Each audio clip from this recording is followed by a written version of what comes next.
영원히 거기서 살리. 아멘. 사사기 15장 1절에서 8절 말씀입니다.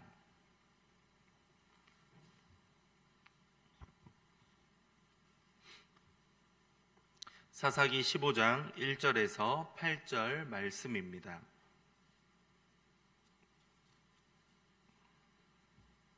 교독합니다. 얼마 후 밀 거둘 때에 삼손이 염소 새끼를 가지고 그의 아내에게로 찾아가서 이르되 내가 방에 들어가 내 아내를 보고자 하노라 하니 장인이 들어오지 못하게 하고 이르되 내가 그를 심히 미워하는 줄 알고 그를 내 친구에게 주었노라. 그의 동생이 그보다 더 아름답지 아니하냐 청하노니 너는 그를 대신하여 동생을 아내로 맞이하라 하니 삼손이 그들에게 이르되 이번은 내가 블레셋 사람들을 해할지라도 그들에게 대하여 내게 허물이 없을 것이니라 하고 삼손이 가서 여우 300마리를 붙들어서 그 꼬리와 꼬리를 메고 회를 가지고 그 두 꼬리 사이에 한 회를 달고 회에 불을 붙이고 그것을 블레셋 사람들의 곡식 밭으로 몰아들여서 곡식 단에 아직 배지 아니한 곡식과 포도원과 감람나무들을 사른지라. 블레셋 사람들이 이르되 누가 이 일을 행하였느냐 하니 사람들이 대답하되 딥낫 사람의 사위 삼손이니 장인이 삼손의 아내를 빼앗아 그의 친구에게 준 까닭이라 하였더라. 블레셋 사람들이 올라가서 그 여인과 그의 아버지를 불사르니라. 삼손이 그들에게 이르되 너희가 이같이 행하였은즉 내가 너희에게 원수를 갚고야 말리라 하고 블레셋 사람들의 정강이와 넓적다리를 크게 쳐서 죽이고 내려가서 에담 바위 틈에 머물렀더라. 아멘. 결혼식이 있고 나서 몇 달이 지났을까요? 그가 수수께끼를 내었고 그 답을 이제 블레셋 사람들에게 아내가 알려주었던 까닭에 삼손은 엄청난 화를 내고 맙니다. 장인은 생각하기로는 삼손이 이렇게 화가 났으니 이제 자기 딸을 삼손의 친구에게 주더라도 아무런 일이 없겠구나라고 생각을 하게 되죠. 삼손은 시간이 지나서 이제 화를 삭히고 나서 몇 달이 지나 이제 아내를 찾아갑니다. 염소 새끼를 하나 준비하였다라는 것을 통하여서 그가 이제 화해의 제스처를 취하였다라고 보시면 되겠습니다. 그리하여서 이제 삼손이 이제 장인을 찾아가게 되고 아내를 만나고자 하는데 이때가 이제 추수할 때가 되었다라는 것을 말해주고 있죠. 이제 염소 한 마리를 가지고 아내를 찾아가서 이제 사과를 하려고 했을 때 어떠한 일이 일어납니까? 도착했을 때 장인은 그를 반기기보다는 난감해하고 있습니다. 삼손이 다시 찾아오지 않으리라고 생각하고 다른 남자에게 그 딸을 아내로 주었고 또한 이것을 통해서 삼손의 부모가 블레셋 며느리인 딥낫 여인을 호감을 느끼지 않았던 것처럼 장인 역시도 이스라엘인 그 삼손 사위에 대해서도 어떠한 애정도 없었다라는 것을 확인할 수 있는 대목입니다. 입장이 난처해진 장인은 삼손에게 다음과 같은 제안을 합니다. 사실은 동생이 언니보다 더 예쁘니까 그 애를 아내로 맞이해달라라는 요청을 하게 되죠. 장인의 제안은 정황상 보자면 가장 현명한 해결책인 것처럼 보입니다. 사실 이렇게까지 된 데 화를 내며 다시 돌아오지 않을 것처럼 떠났던 삼손에게 잘못이 있는 것 아니었겠습니까? 그런데 앞에도 나와 있었던 것처럼 삼손은 자기 눈에 보기 좋은 대로 행하던 사람입니다. 그렇기 때문에 이번에도 마음에 내켜하지 않는 겁니다. 장인의 제안을 거부하고 이번만큼은 당당하게 블레셋 사람들에게 많은 해를 끼칠 것이다 라고 선언을 하고 있는 것이죠. 자기 생각에 옳은 대로 행동하는 사람으로 익숙해져 있던 삼손에게 그를 만족시킬 만한 조건은 어디에도 없었던 겁니다. 순식간에 상황이 급변해 가고 있는 것이죠. 삼손은 무엇을 계획하고 있는 것이었겠습니까? 그저 자신의 분노를 표출할 곳을 찾고 있었을 뿐이었습니다. 이제 아내를 잃은 삼손은, 놓쳐버린 삼손은 이제 블레셋 사람들에게 화를 냅니다. 들에 나가 여우 300마리를 잡아 2마리씩 꼬리를 묶어가지고 그 꼬리에 횃불을 하나씩 답니다. 그리고 추수 중이던 블레셋 사람들의 들녘과 과수원을 지나게 해서 그 모든 것을 태워버렸다라고 말씀하고 있습니다. 그가 힘만 센 사람으로 알았는데 재빠르기까지 했다라는 것을 이 대목을 통해서도 확인하게 됩니다. 4절과 5절을 보면 우리 한글 성경으로도 눈치채실 수 있겠지만 그가 행동한 동사로 나올 수 있는 표현들이 8가지나 등장을 합니다. 들판으로 나갔다, 여우를 붙들었다, 꼬리를 묶었다, 그들을 취했다, 매달았다, 불을 붙였다, 여우를 보내고 곡식을 태웠다라는 표현들이 바로 여기에 해당하죠. 26개의 히브리어 단어 가운데 8개의 동사가 사용되었다라는 것은 독특한 상황이라고 보시면 되겠습니다.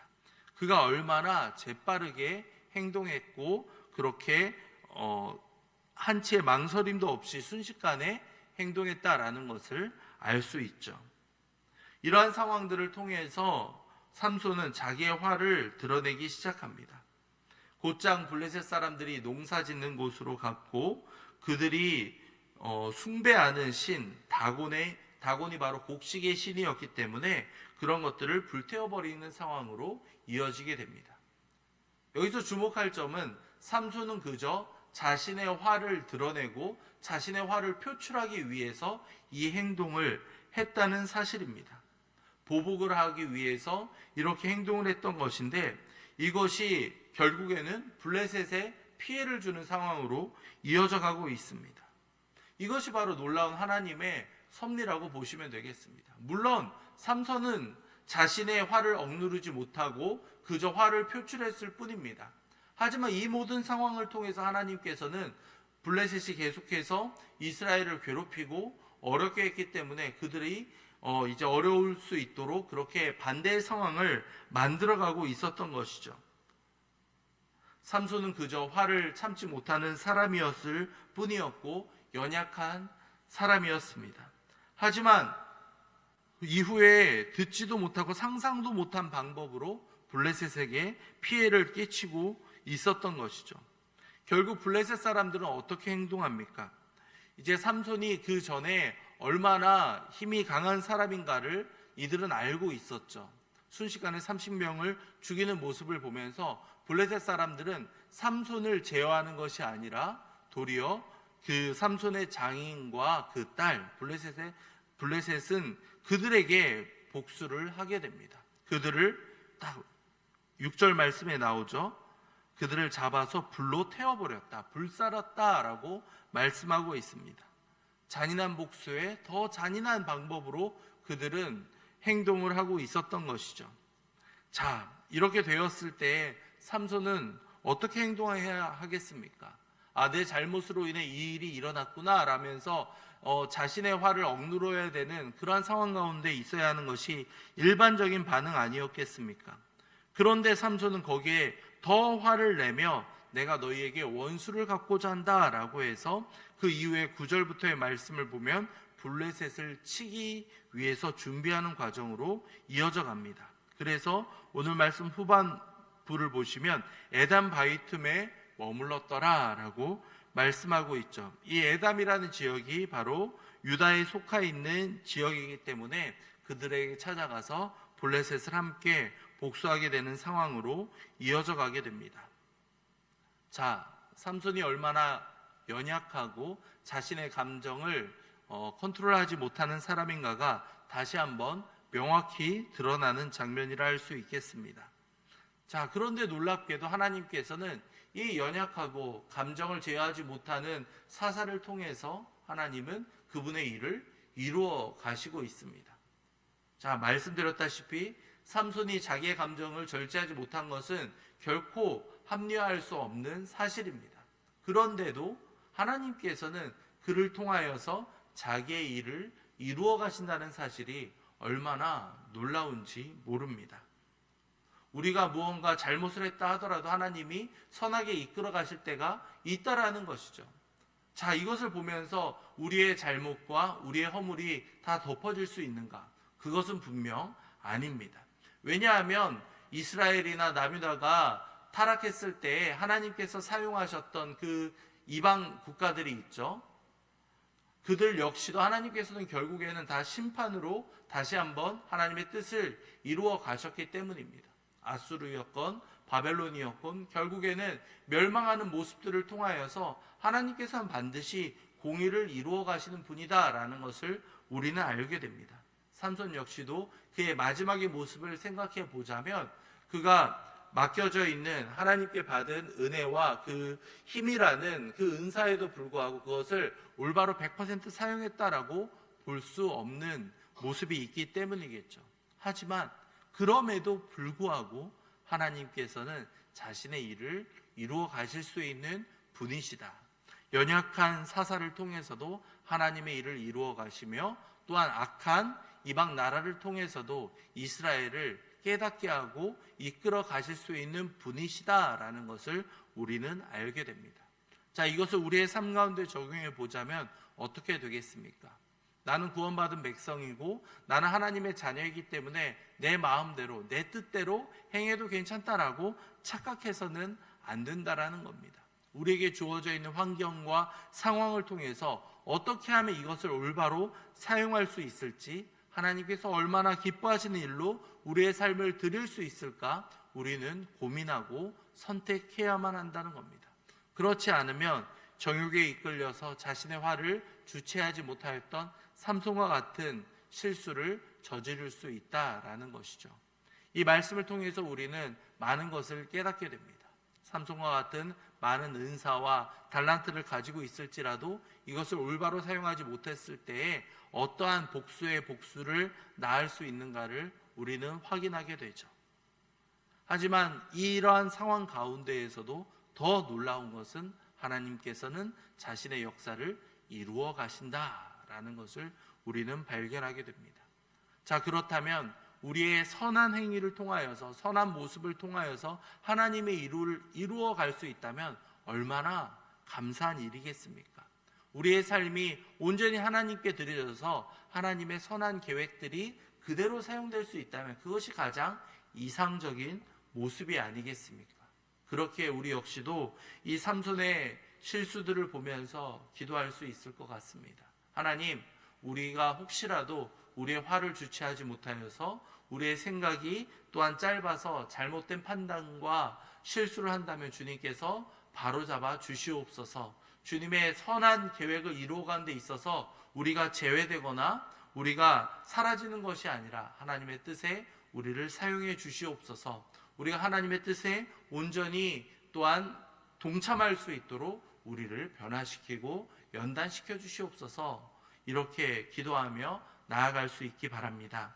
이 시간 말씀을 생각하며 함께 기도할 때에 하나님 아버지, 우리가 하나님께 받은 은혜와 사명들이 있습니다. 이것을 감당하는 데 있어서 우리가 혹시라도 우리의 정욕과 우리의 화를 주체하지 못하거나 제어하지 못하는 모습들이 있었다면 주님, 이 모든 것들을 제어하며 지혜롭게 행동할 수 있도록 아버지 인도해 주시옵소서. 하나님께서 주신 그 은사와 사명을 감당하는 데 있어서 부족함이 없도록 우리를 다시 한번 연단시켜 주시옵소서. 함께 기도하도록 하겠습니다. 이어서 기도할 때 교회를 위해서 함께 기도하겠습니다. 계속해서 청년부 여름 수련회를 위해서 함께 기도하겠습니다. 준비하는 모든 과정과 그리고 모든 순서마다 하나님 함께 해주셔서 은혜로운 수련회가 될 수 있도록 아버지 인도해 주시옵소서. 함께 기도하겠습니다. 또한 무더운 날씨가 계속 이어지고 있습니다. 우리 연로하신 어르신들과 환우들 주님께서 기억하여 주사 이 여름을 잘 이겨갈 수 있도록 아버지 인도해 주시옵소서. 우리 모든 성도들이 건강하게 이 더위를 이겨갈 수 있도록 아버지께서 함께 도와주시옵소서. 기도해 주시기 바랍니다. 마지막으로 담임 목사님 위해 기도할 때 우리 목사님 날마다 강건하게 붙잡아 주시며 성령 충만함을 더해 주사 모든 사역을 능히 감당하도록 아버지께서 인도해 주시옵소서. 함께 기도하신 이후에 각자의